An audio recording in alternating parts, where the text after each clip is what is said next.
नमस्कार दोस्तों, मैं संदीप कुमार आज आपके लिए लेकर आया हूँ फिर से मैकेनिक्स ऑफ सॉलिड की क्लास में। ये हमारा न्यूमेरिकल है। इस न्यूमेरिकल में हमें करना क्या है, आपको क्वेश्चन दिया रहेगा एग्जाम में।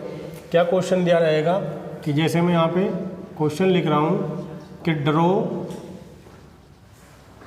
Draw the shear force and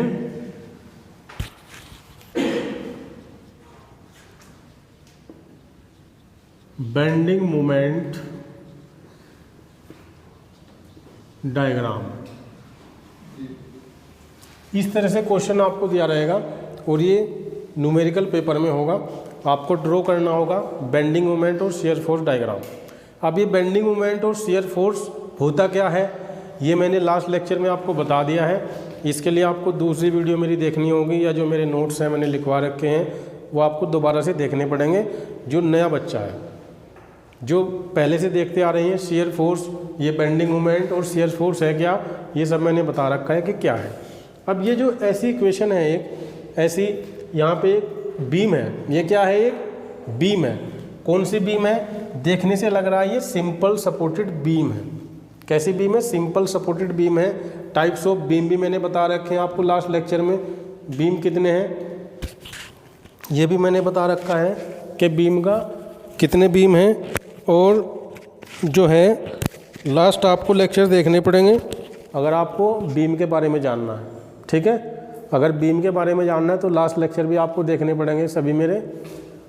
अब यहाँ पे इस बीम में दो सपोर्ट लगी हुई हैं। ये बीम है, आप ध्यान से यहाँ पे देखेंगे, आपका ध्यान यहाँ होना चाहिए तभी समझ में आएगा। बीम पे एक सपोर्ट लगी है, इधर से ये हिंज सपोर्ट, और ये जो बी पॉइंट है इस पर लगी है रोलर सपोर्ट। यहाँ पर हिंज सपोर्ट और यहाँ पर रोलर सपोर्ट। हिंज सपोर्ट में दो अननोन रिएक्शन लगती है नीचे से। एक अननोन रिएक्शन यहाँ से काम करेगी इसमें, और एक अननोन रिएक्शन इधर से काम करेगी। हम किसी चीज़ पे कोई एक्शन करते हैं तो अपोजिट में वो बॉडी अपना रिएक्शन करती है, यानी बचाव के लिए कुछ ना कुछ एक्शन करेगी। सपोज करो ये कोई कॉलम है और बीम पर ऐसे रखी है, बीम इस पर ऐसे टिका दी हमने, इस कॉलम पर बीम ऐसे टिका दी, तो इसका जो लोड है इस कॉलम पर पड़ रहा है, तो ये तो इस पर एक्शन कर रहा है, दबाव डाल रहा है, लेकिन ये अपने बचाव के लिए कुछ तो करेगा, तो ये अपोजिट में रिएक्शन करता है जो हमें दिखाई नहीं देता। जो न्यूटन्स के थर्ड लॉ के अकॉर्डिंग होता है, एक्शन और रिएक्शन का लॉ। न्यूटन थर्ड लॉ होता है कि जितना एक्शन होता है अपोजिट में उतना ही रिएक्शन होगा। तो यहाँ पर भी रिएक्शन, यहाँ पर दो तरह से रिएक्शन होगा।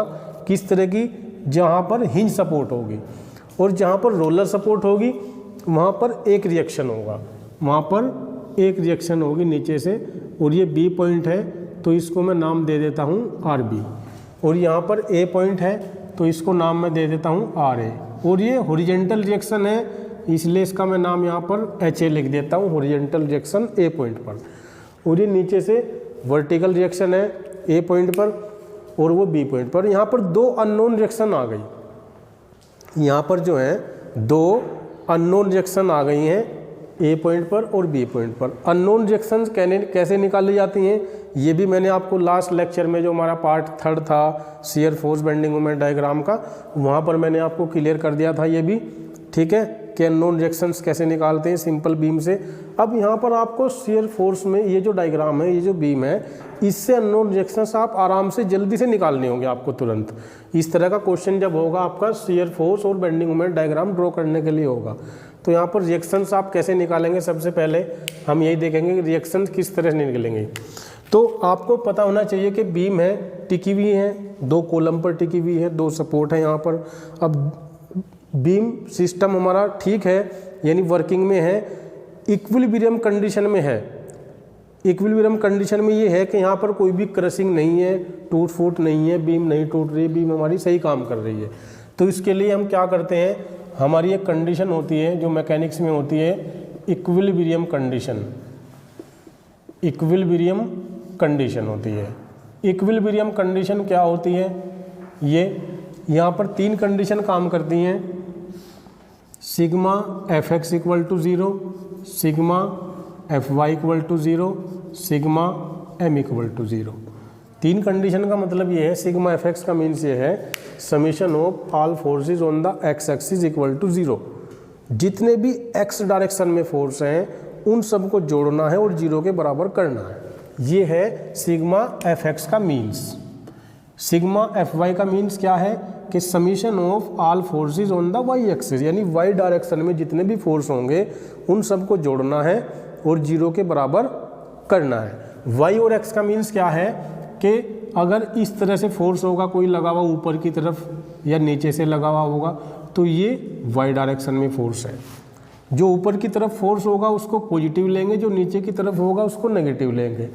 और जो इस तरह से फोर्स होगा या इस तरह से फोर्स होगा ये एक्स डायरेक्शन के फोर्स हैं, हॉरिजॉन्टल जिनको बोलते हैं, एक्स एक्सिस के फोर्स बोलते हैं। जो फोर्स इस डायरेक्शन में होगा उसको पॉजिटिव लिखेंगे, जो इस डायरेक्शन में होगा उसको नेगेटिव लिखेंगे। ये करना होता है हमें, ठीक है। कि इसके लिए जब हम कंडीशन लगाते हैं सिग्मा एफ एक्स या सिग्मा एफ वाई, अब पहली कंडीशन अगर हम अप्लाई करेंगे सिग्मा एफ एक्स की, सिग्मा एफ एक्स की हम कंडीशन अप्लाई करने वाले हैं कि बीम में हम देखेंगे कि सिग्मा एफ एक्स यानी एक्स एक्सिस पे जितने भी फोर्स हैं यहाँ पर उन सबको हमें क्या करना है, जोड़ना है और जीरो के बराबर करना है। सबसे पहले हम क्या करेंगे इस बीम में, इस बीम को सिंपल बनाएंगे। सिंपल कैसे बनाएंगे, यहाँ पर ये लोड लगा हुआ है 10 किलो न्यूटन, 10 किलो न्यूटन पर मीटर का, और यहाँ पर है एक इस तरह से ये लगा हुआ है 10 न्यूटन मीटर, और एक ऊपर से लगा है 2 किलो न्यूटन। यहाँ पर तीन आपको अलग अलग यूनिट देखने को मिल रही हैं। यहाँ पर तो 10 किलो न्यूटन मीटर पर मीटर है, यहाँ पर 10 न्यूटन मीटर है, यहाँ पर 2 किलो न्यूटन है। तो इसके लिए क्या होगा, यहाँ पर ये किलो न्यूटन होगा, यहाँ पर यूनिट किलो न्यूटन में है लेकिन साथ में मीटर है और अपॉन में मीटर है और यहाँ पे मीटर है ही नहीं। तो इसके लिए क्या कंडीशन है, सबसे पहले हम इस बीम को सिंपल बनाएंगे। सिंपल कैसे बनाएंगे, इसी के नीचे एक डायग्राम ऐसे बनाएंगे बिल्कुल इसी शेप में।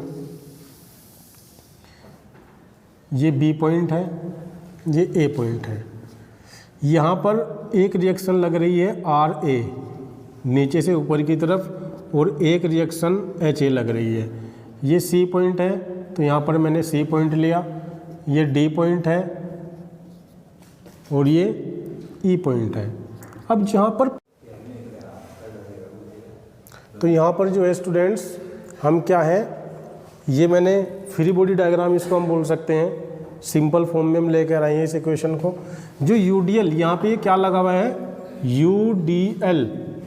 यूडीएल लोड बोलते हैं इसको जब इस तरह से होता है, यानी uniform distributed load, uniform distributed load हम इसको बोलते हैं। और इसको पॉइंट लोड में कन्वर्ट करना है। पॉइंट लोड कैसा, मतलब कि जैसे ये 2 किलो न्यूटन का लोड लगा हुआ है ई पॉइंट पर सीधा सीधा, ये पॉइंट लोड है, इसको भी हमें पॉइंट लोड में कन्वर्ट करना होगा। और पॉइंट लोड में कन्वर्ट करने के लिए मैंने बताया था आपको लास्ट लेक्चर में मेथड कि जो ये लोड की इंटेंसिटी होती है और इसकी टोटल डिस्टेंस, जितनी डिस्टेंस पर लोड काम करता है उस डिस्टेंस से इसको मल्टीप्लाई कर देते हैं, यानी उस डिस्टेंस की इसमें गुणा कर देते हैं और उसकी वैल्यू आ जाती है लोड की। तो कितनी वैल्यू आएगी, 3 × 10 30, तो ये वैल्यू आ जाएगी इसकी 30 किलो न्यूटन। ये पर मीटर हट जाएगा क्योंकि जब इसमें मीटर में गुणा होगी तो ऊपर मल्टीप्लाई नीचे मीटर है तो कैंसिल हो गए, किलो न्यूटन आएगा। तो अब ये लोड डिस्टेंस पर कहाँ काम करेगा, टोटल 3 मीटर है, ये हाफ डिस्टेंस पर काम करेगा, यानी 1.5 इधर और 1.5 इधर, ठीक है, मीटर इधर, ये सेंटर पर काम करेगा। यूडीएल जो लोड होता है इस तरह से, यहाँ पर ये लगा हुआ है मूवमेंट, ये मूवमेंट खुद ही में लगा हुआ है 10 किलो न्यूटन मीटर का यहाँ पे मूवमेंट लगा हुआ है। ये इस तरह से मूवमेंट्स जो होता है, जैसे लास्ट लेक्चर में मैंने कैंटिलीवर बीम का एक न्यूमेरिकल कराया था, वहाँ पे इस तरह से खुद में मूवमेंट लगा हुआ था, यहाँ पे भी एक मूवमेंट लगा हुआ है 10 किलो न्यूटन मीटर का यहाँ पे मूवमेंट है। अब इसमें क्या करना है, सिंपल फॉर्म में हमने कर लिया है। अब हम देखेंगे हॉरिजॉन्टल फोर्स कौन से हैं और वर्टिकल कौन से हैं। सबसे पहले जो मैंने लिखा है कि sigma F x, F X का मतलब एक्स डायरेक्शन में फोर्स है यहाँ पे कौन से, एक तो ये दिख रहा है एच ए एक्स डायरेक्शन में। इसके बाद इस बीम पर इस तरह से कोई भी फोर्स नहीं नज़र आ रहा, ये वर्टिकल रिएक्शन नीचे से यहाँ पर काम कर रही है, इसमें आर बी, और डिस्टेंस जितनी ऊपर थी यहाँ पर भी उतनी डिस्टेंस होगी। ये भी 2 मीटर डिस्टेंस है, ये 3 मीटर डिस्टेंस है और ये 2 मीटर डिस्टेंस है इसके आगे की तरफ की। अब यहाँ पर Fx, फिर से मैं बता रहा हूँ, Fx का मतलब है जितने भी x एक्सिस में फोर्स हैं या x डायरेक्शन में फोर्स हैं उन सबको हमें जोड़ना है और 0 के बराबर करना है। HA केवल एक ही फोर्स है तो HA मैंने लिखा, इसके बाद इसमें कोई फोर्स नहीं है हॉरिजॉन्टल डायरेक्शन में, x डायरेक्शन में, तो HA की वैल्यू 0 आ जाएगी, HA 0। सेकेंड कंडीशन हम लगा के देखेंगे Fy यानी sigma Fy equal to 0। Fy का मतलब या तो ऐसे हो फोर्स नीचे की तरफ या ऊपर की तरफ हो, जो भी फोर्स होंगे उनको हमें जोड़ना है और 0 के बराबर करना है। अब हम यहाँ से स्टार्ट करेंगे, देखना एक फोर्स हमें नज़र आ रहा है ऊपर की तरफ से, ये RA ऊपर की तरफ लग रहा है, तो इसको मैंने लिखा RA ऊपर की तरफ है तो प्लस है, इसके साथ में कौन सा फोर्स आगे की तरफ गया, मैं इस पॉइंट पर यहाँ मुझे दिखाई दिया 30 किलो न्यूटन का फोर्स है जो नीचे की तरफ लग रहा है, जो नीचे की तरफ है वो नेगेटिव लिखना है तो 30। उसके बाद आगे की तरफ चला मैं बीम पे, यहाँ पर ये फोर्स नहीं है, ये है मूवमेंट, ये क्या है मूवमेंट है। आगे की तरफ मैं चला, फिर मुझे ई पॉइंट पर 2 किलो न्यूटन का फोर्स नज़र आ रहा है, इसको मैंने लिखा और ये भी कैसा लिखना पड़ेगा, नेगेटिव, ठीक है, क्योंकि माइनस का साइन यहाँ पे इसलिए है क्योंकि ये नीचे की तरफ है। जैसा मैंने यहाँ पे बताया जो नीचे की तरफ होगा वहाँ माइनस लिखना है, जो ऊपर की तरफ होगा वो प्लस लिखना है। अब आगे की तरफ चलते हैं, बीम पर ई से आगे की तरफ, ये बी पॉइंट पर है, ऊपर की तरफ फोर्स आर बी जो अननोन है, जो अननोन है। आर ए और आर बी ऊपर की तरफ है तो प्लस है, बी और 30 और 2 नीचे की तरफ है तो माइनस है। इनको मैंने जोड़ा और 0 के बराबर किया, ये इक्वेशन हमारी यहाँ से फर्स्ट बन जाएगी, ठीक है, जो यहाँ से इसकी इक्वेशन नंबर मैं लिख सकता हूँ R A plus R B equal to 32, ये इक्वेशन नंबर 1। अब आर ए और आर बी की वैल्यू हमें निकालनी है, तभी हम शेयर फोर्स और बेंडिंग मोमेंट डायग्राम ड्रॉ कर सकेंगे यहाँ पर। अब उसके लिए फिर थर्ड कंडीशन लगाएंगे हम, ये sigma M A summation of all forces of moment about any point, जितने भी फोर्स हैं उन सभी फोर्स का मोमेंट हमें कराना है किसी एक पॉइंट के अबाउट, और फिर उन सब फोर्स के जितने भी मोमेंट होंगे उस पॉइंट के अबाउट उन सबको हमें जोड़ना है। सपोज करो ये फोर्स है, इसको मोमेंट कराना यहाँ पर, ये फोर्स है, इसको मोमेंट कराना यहाँ पर, सबके मूवमेंट आएंगे अपने अलग अलग हर एक फोर्स का, और उन मूवमेंट को हमें जोड़ना है और 0 के बराबर कर देना है, ये हमें करना है इस क्वेश्चन में। अब क्या है, हम देखेंगे स्टार्टिंग में हम कोई भी एक फोर्स लेंगे जहाँ पर हमें मूवमेंट करना है, यानी summation of all movement about A, यानी ए पॉइंट पर मैं मूवमेंट ले रहा हूँ। ए पॉइंट पर मूवमेंट क्यों ले रहा हूँ, क्योंकि यहाँ पर ए पॉइंट पर फोर्स जो है अननोन है, फोर्स क्या है, अननोन है ए पॉइंट पर। बी पर भी ले सकता था, वहाँ पर भी अननोन है, लेकिन यहाँ पर क्यों नहीं लूँगा बीच में, क्योंकि यहाँ पे फोर्स पहले हमें गिवन है, हमें अननोन फोर्स की वैल्यू निकालनी है। जब हम यहाँ पर मूवमेंट निकालेंगे तो एक फोर्स की जब हम मूवमेंट निकालेंगे तो एक 0 आ जाएगा हमारा, क्योंकि मूवमेंट के लिए हमें क्या चाहिए, फोर्स इंटू परपेंडिकुलर डिस्टेंस। अगर मूवमेंट मुझे यहाँ पर निकालना है और ये मैं ऐसे फोर्स लगा रहा हूँ तो फोर्स की लाइन ऑफ एक्शन और पॉइंट के बीच की परपेंडिकुलर डिस्टेंस हमें ये चाहिएगी, ठीक है, इस तरह से। अब मोमेंट निकालना है मुझे यहाँ पर 30 जो फोर्स है इसको मोमेंट कराएगा यहाँ पर, तो डिस्टेंस कितनी है 1.5। यहाँ पर भी एक चीज़ ध्यान रखनी होगी कि कौन सा मोमेंट प्लस लिखना, कौन सा मोमेंट माइनस लिखना। जो मोमेंट क्लॉकवाइज होगा वो पॉजिटिव लिखना, जो एंटी क्लॉकवाइज होगा वो नेगेटिव लिखना। ये मोमेंट ऐसे आएगा तो क्लॉकवाइज है। इसके बाद इस बीम पर आगे की तरफ कोई फोर्स नहीं है, यहाँ पर डी पॉइंट पर एक मोमेंट खुद ही है, यहाँ पर ये मोमेंट का साइन खुद ही है बीम पर। ये मोमेंट हमें ऐड कर देना है, क्योंकि हमें मोमेंट ही ऐड करने हैं, इसमें जितने भी मोमेंट हैं हमें सारे यहाँ पर मोमेंट ही ऐड करने हैं। और ये मोमेंट डी पॉइंट पर क्या है, 10 किलो न्यूटन मीटर का है, ठीक है, और ये कैसा है, एंटी क्लॉक है, तो इसको मैं क्या लिख सकता हूँ, नेगेटिव, इसलिए मैंने इसको यहाँ पे नेगेटिव लिखा। आगे की तरफ चले ई पॉइंट पर, तो जो फोर्स है 2 किलो न्यूटन का, इसको मूवमेंट कराना है यहाँ पर, तो डिस्टेंस कितनी होगी यहाँ से यहाँ तक की, टोटल डिस्टेंस अगर मैं देखूँगा 3 2 5 5 3 8, तो और ये मूवमेंट कैसा होगा, प्लस, क्योंकि ये क्लॉकवाइज होगा, 2 × 8। इसके बाद आर बी है, आर बी फोर्स है ऊपर की तरफ और मोमेंट होगा ऐसे, इस तरफ को ऐसे करके आएगा क्योंकि डायरेक्शन ऊपर है। तो इसका मोमेंट जो फोर्स है हमारा आर बी कैसा फोर्स होगा, ये एंटी क्लॉकवाइज, तो इसको भी क्या लिखेंगे हम, नेगेटिव। ये कितना आएगा, आर बी × 10। अब यहाँ पे देखो स्टार्टिंग में ये क्लॉकवाइज मोमेंट आया, 10 एंटी क्लॉकवाइज है और 2 ऐसे आया क्लॉकवाइज, और वो फिर ये एंटी क्लॉकवाइज आ गया और बराबर 0 कर दिया। यानी हमने क्या किया है, जितने भी फोर्स थे उन सभी फोर्स को ए पॉइंट पर हमने मूवमेंट कराया और उन मूवमेंट को हमने जोड़ दिया। ए पॉइंट पर फोर्स आर ए भी लगा हुआ है, ए पॉइंट पर फोर्स आर ए भी लगा हुआ है, तो आर ए जो फोर्स है और मूवमेंट करेगा इसी पॉइंट पर, तो यहाँ पर मूवमेंट इसका 0 आएगा, क्योंकि फोर्स के लिए मूवमेंट निकालने के लिए हमें फोर्स इंटू परपेंडिकुलर डिस्टेंस चाहिए, फोर्स इंटू परपेंडिकुलर डिस्टेंस चाहिए। तो इसलिए 30 की डिस्टेंस 1.5 होगी, ये खुद में मूवमेंट है, इसे एज इट इज लिख दिया। 2 किलो न्यूटन की डिस्टेंस ये परपेंडिकुलर यहाँ से यहाँ तक की होगी, और आर बी की डिस्टेंस, ये डिस्टेंस टोटल ए से बी तक की 10 मीटर है, इसको यहाँ पर लिख दिया। अब इसे कैलकुलेट करने के बाद हम लिखेंगे कैलकुलेटर से, ये कितना आ जाएगा, 45 में से ये 10 माइनस हो जाएगा, इसके लिए हमें कैलकुलेटर चाहिए। कैलकुलेटर होना चाहिए सभी स्टूडेंट्स के पास, ये वाला कैलकुलेटर होगा, इसी से हम ये न्यूमेरिकल जो है आसानी से सोल्व कर पाएंगे।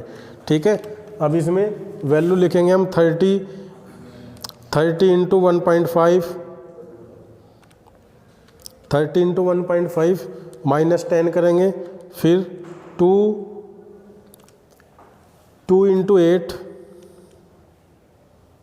प्लस करेंगे, यानी जो 16 आ जाएगा, फिर इसको लिखेंगे, ये 51 आएगा, अप्रोक्सीमेट ये 51 वैल्यू आ जाएगी। कैलकुलेट करने के बाद हम देख सकते हैं, और बराबर 10 RB आएगा, 51 वैल्यू आ जाएगी। यहाँ पर ये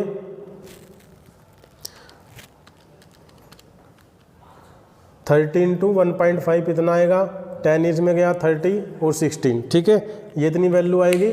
और जब इसकी आरबी की वैल्यू हम फाइंड आउट करेंगे तो आरबी की वैल्यू हमारी आ जाएगी 5.1 किलो न्यूटन।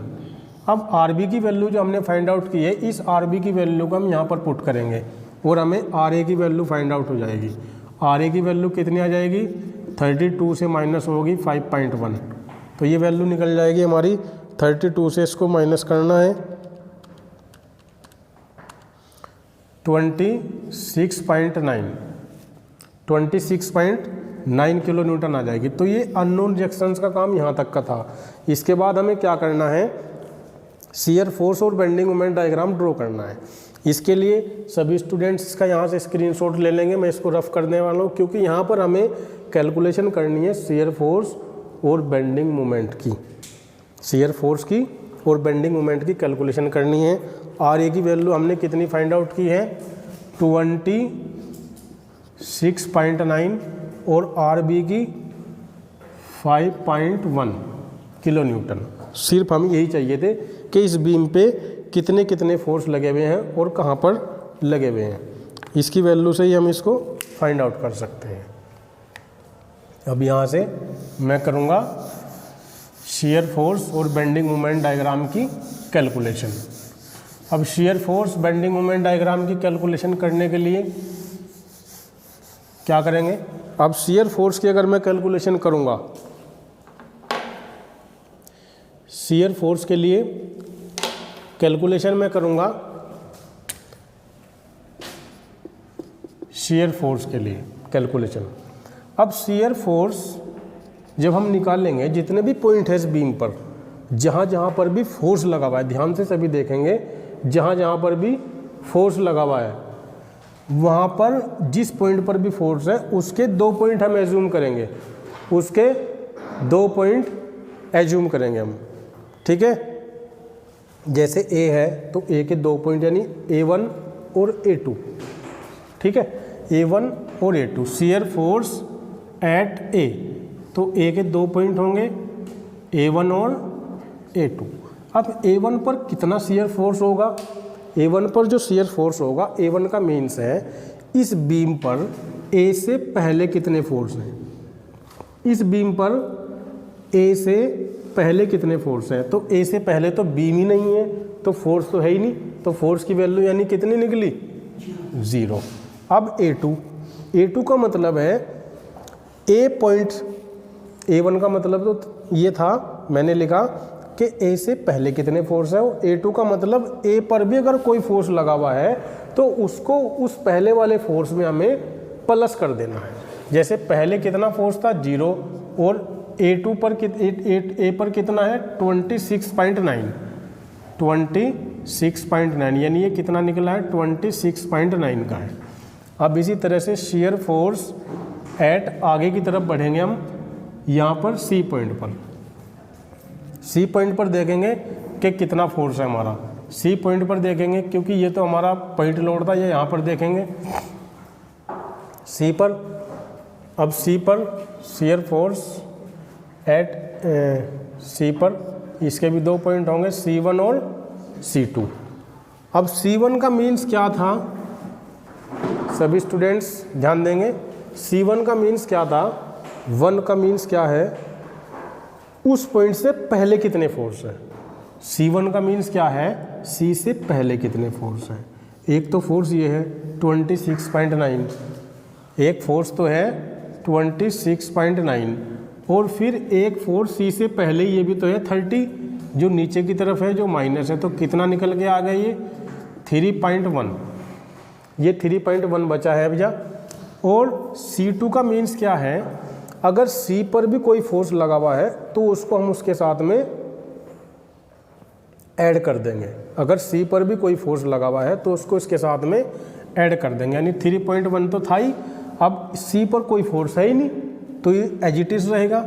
इसी तरह से शियर फोर्स एट C के बाद D पॉइंट, यहाँ पर कोई फोर्स है ही नहीं, यहाँ पर मूवमेंट है, तो यहाँ पर नहीं करेंगे हम कैलकुलेशन शियर फोर्स की। आगे पॉइंट है E, यहाँ पर फोर्स लगा हुआ है 2 किलो न्यूटन का, तो E के भी हम 2 पॉइंट लेंगे, E1 और E2।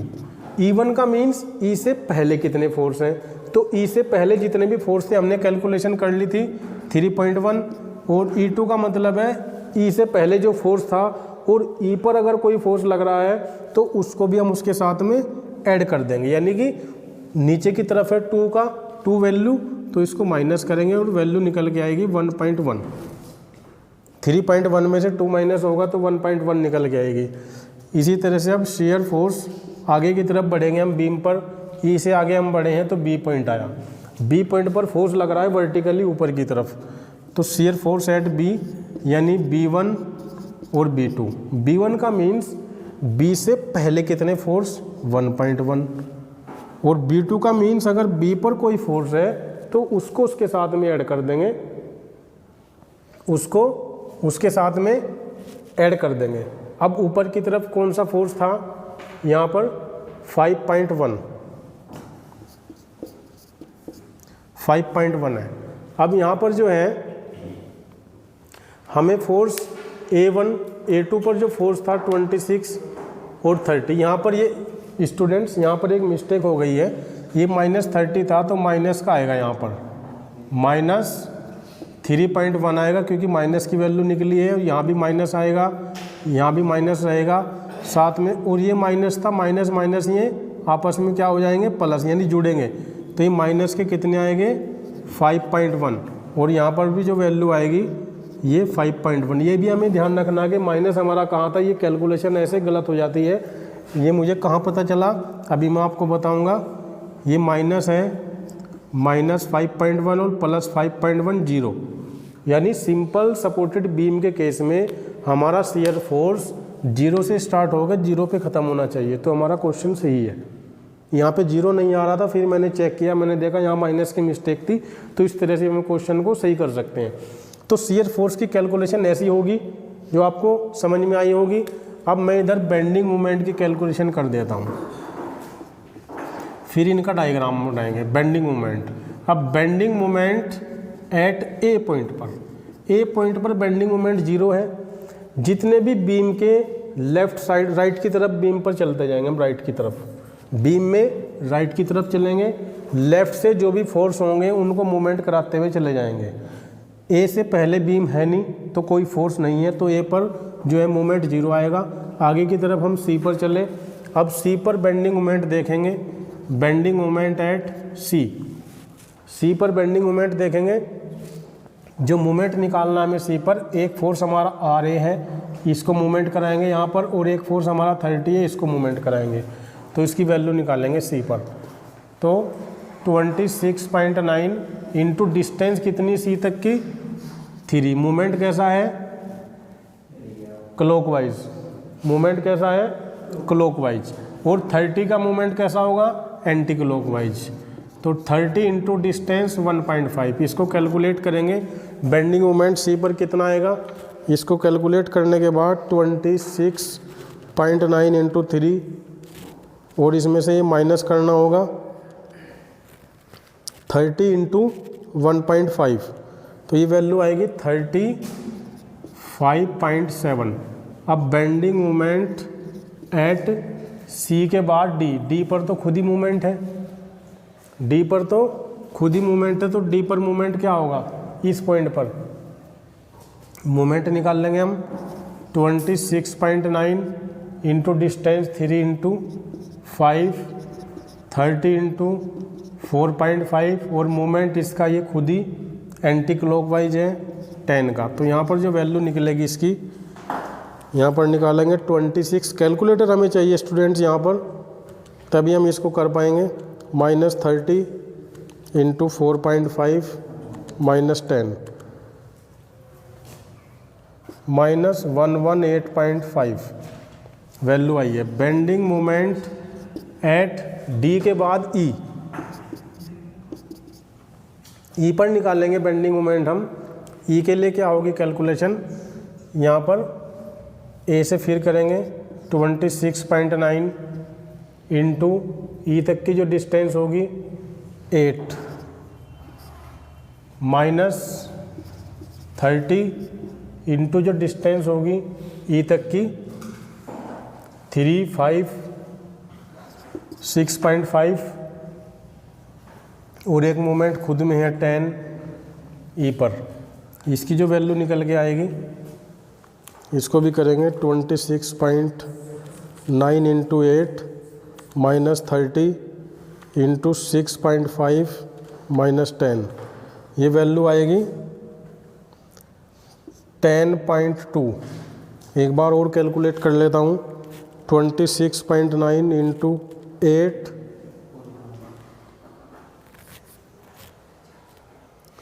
-30 इंटू 6.5 -10, 10.2, ये 10.2 आया है प्लस का। अब bending moment at B, bending moment at B starting से करेंगे। जो हमारा 26.9 फोर्स है, टोटल डिस्टेंस 10 कवर करेगा। 30 जो फोर्स है हमारा, वो टोटल डिस्टेंस कितनी कवर करेगा 8.5। उसके बाद मोमेंट हमारा 10 लगा हुआ है।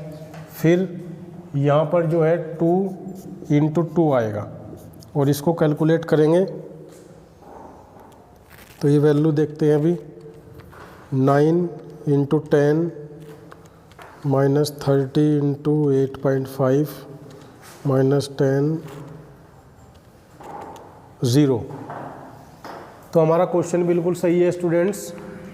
0 से स्टार्ट हुआ मूवमेंट, 0 पर ख़त्म हुआ।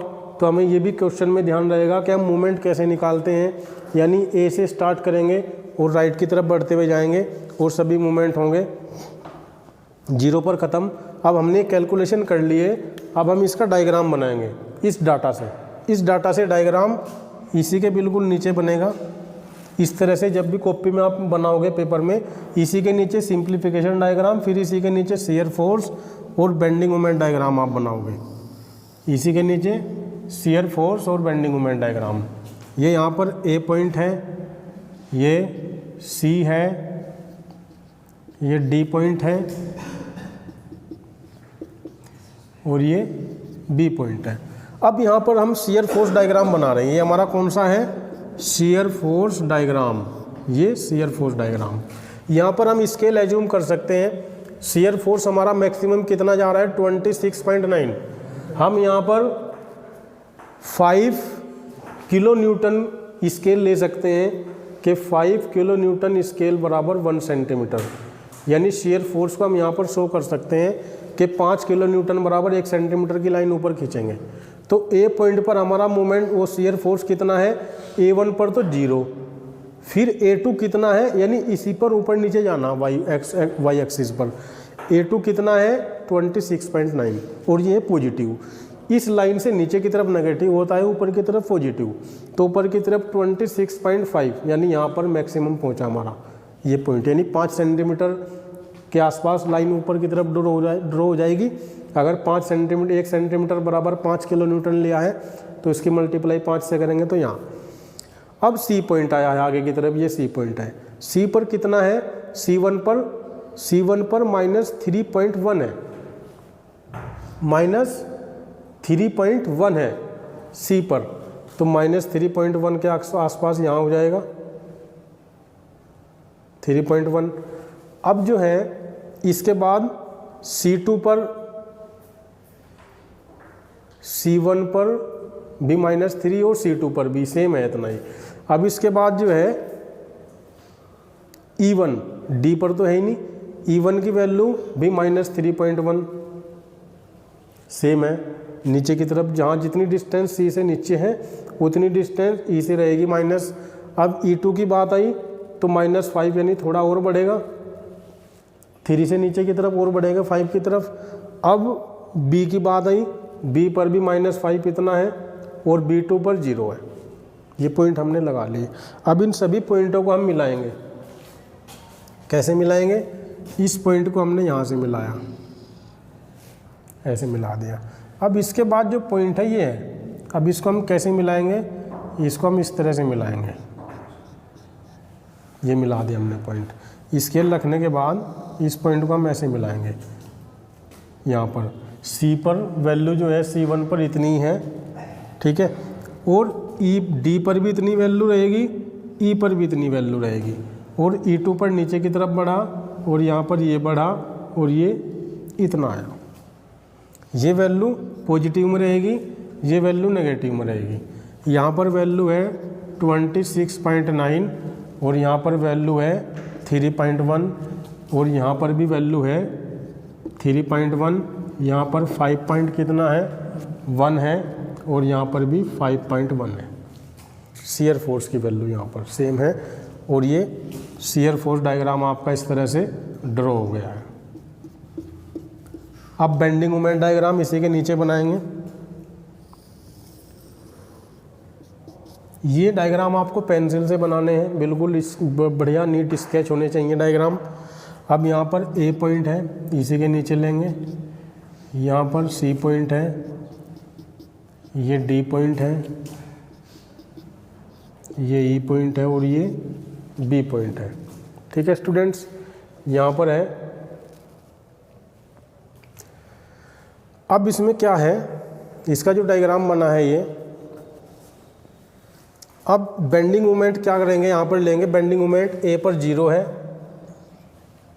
सी पर 35.7 है, सी पर 35.7 है, वो प्लस का है, ऊपर की तरफ मैंने यहाँ जूम कर लिया 35, और डी पर -10, तो डी पर -10 यहाँ पर जूम कर लिया, और ई पर भी डी पर 118 है, डी पर 118 है, तो इसको थोड़ा नीचे जूम करना पड़ेगा यहाँ पर, और माइनस का 118, तो 118 यहाँ पर अप्रोक्सीमेट लिया।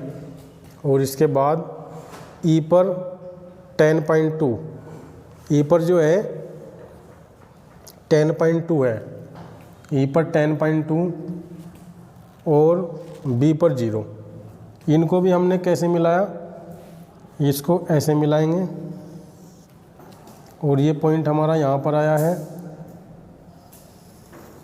इसको ऐसे मिलाया, और ई पर 10 पॉइंट ऐसे हैं और फिर बी पर इस तरह से बनाएं डायग्राम, यहाँ से ऐसे डायग्राम बनाइए। अब इसमें -118 जो वैल्यू आई है, यहाँ कहीं कैलकुलेट करने में गड़बड़ी नहीं है।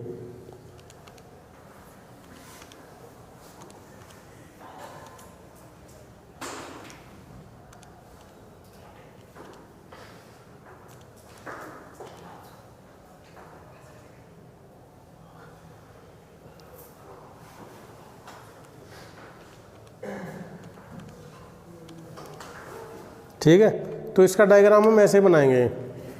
ये वैल्यू हमारी जो है बी पर कितनी आई है, सी पर 35.7 और ये यहाँ पर डी पर है 118.5 और ई पर है 10.2 और यहाँ पर 0 है। ये पॉजिटिव, ये नेगेटिव। इस तरह से बेंडिंग मोमेंट डायग्राम हम ये ड्रॉ करते हैं। तो नेक्स्ट लेक्चर में नए क्वेश्चन के साथ फिर से मिलेंगे।